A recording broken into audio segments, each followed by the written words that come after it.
Je reviens sur la question de la création et de l'interprétation. Parce que, en pratique, les choses ne sont pas si simples que ça.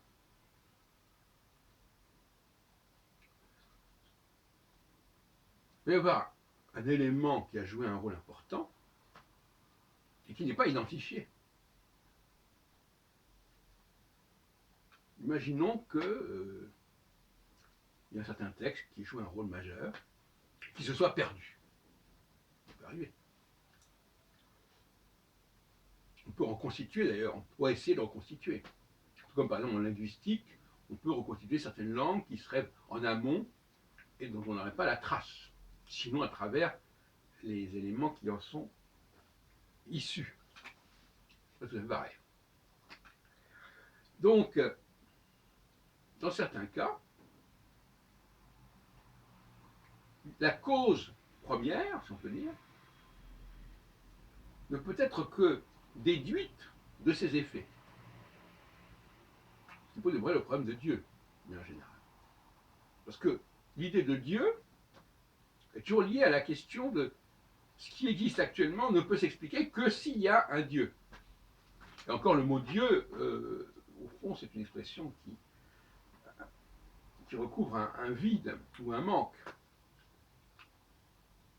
Si je considère que notre monde a besoin d'un créateur, parce que l'homme lui-même n'a pas pu créer ce qu'il a créé, eh bien je dis qu'il y a un Dieu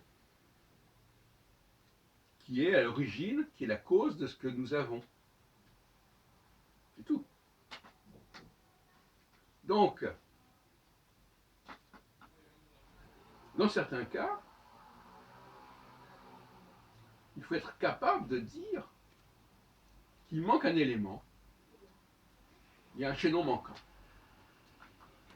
Et Dieu peut être un chaînon manquant.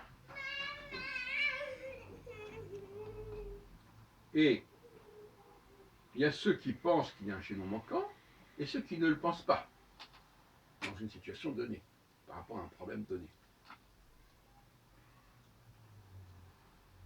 Et quand on est constamment à la recherche d'un chaînon manquant, d'un chaînon sans lequel on ne comprendrait pas pourquoi les choses sont devenues ce qu'elles sont devenues, eh bien, il faut faire une recherche.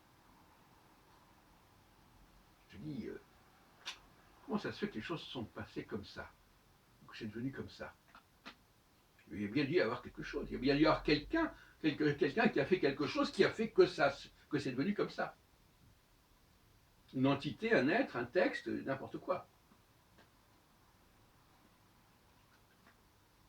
C'est ça aussi la question de l'épistémologie de l'histoire. C'est pour ça qu'en ce sens-là, l'histoire rejoint la théologie. Parce que la théologie, c'est aussi une réflexion, ou même la métaphysique, si on veut, une réflexion sur le pourquoi du pourquoi. Pourquoi c'est connu comme ça? D'où ça sort, d'où ça vient? Mais c'est aussi le fait de reconnaître que telle personne a joué un rôle majeur. Que si la société a pris cette tournure, c'est qu'il y a eu quelqu'un qui a joué un rôle majeur, un rôle social majeur. Et ça revient à ce que je dis depuis longtemps, le génie, c'est celui qui crée du social, qui rassemble, qui crée du commun, de la communauté. Et souvent on dit, oui, c'est le père, voilà, c'est le père, c'est le pionnier, c'est celui qui a engagé le processus, sans qui le processus n'aurait pas pu exister. Donc finalement, autrement dit, le génie, c'est toujours le chaînon manquant, entre guillemets. Le chaînon manquant, même s'il n'est pas manquant du tout, mais c'est le chaînon sans lequel les choses ne seraient pas ce qu'elles sont.